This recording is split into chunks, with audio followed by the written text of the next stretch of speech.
সুপ্রভাত। আবার চলে এলাম সকলের সামনে আমাদের রান্নাঘরে। আজকে আমি একটি মিষ্টি খাবার তৈরি করে দেখাবো। সেটা হচ্ছে রাঙা আলুর পুলি। এটি আমার বাবার কাছ থেকে, বাবা বলতে আমার শ্বশুর বাবার কাছ থেকে শেখা।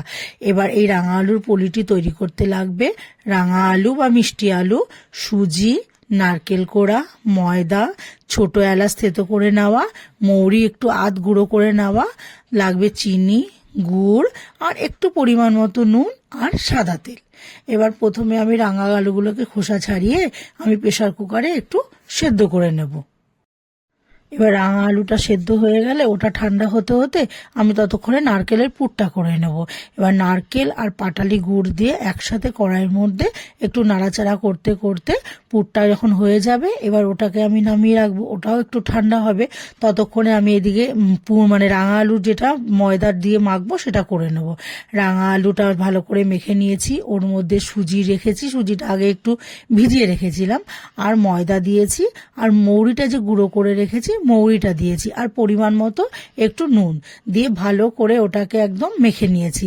মাখতে মাখতে যখন একদম ময়দা মাখার মতো হয়ে যাবে তখন এবার ওটাকে লেচি করে আমি ভেতরে পুরটা ঢুকিয়ে নিয়ে আমি সব রাঙা আলুর পুলি, যেটা পুলিগুলোর মতো সাজিয়ে আমি তৈরি করে নিয়েছি। এবার কড়াইতে সাদা তেল দিয়ে তেলটা গরম হলে এবার পুলিগুলোকে আমি সব একটা একটা করে একদম ভেজে তুলে নেব। এবার এটা ভাজা হতে হতে আমি আরেক দিকে চিনির শিরাটা বসিয়ে দেবো।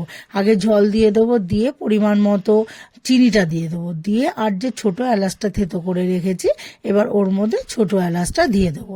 এবার তাহলে চিনির শিরাটাও ফুটতে থাকবে, এদিকে আমার রাঙা আলুর পুলিগুলো সব হতে থাকবে। এবার সব রাঙা আলুর পুলিগুলো ভাজা হয়ে গেলে এবার সব কটা তুলে নিয়ে এবার চিনির শিরাটাও এর মধ্যে ফুটে যাবে। এবার তার মধ্যে আমি রাঙা আলুর পুলিগুলোকেও ঢেলে দিয়ে দেবো। এবার চিনির শিরাটার মধ্যে রাঙা আলুর পুলিগুলো একটু ফুটে উঠবে। এবার একটু ফুটে গেলেই তখন আমি গ্যাসটা বন্ধ করে দেবো।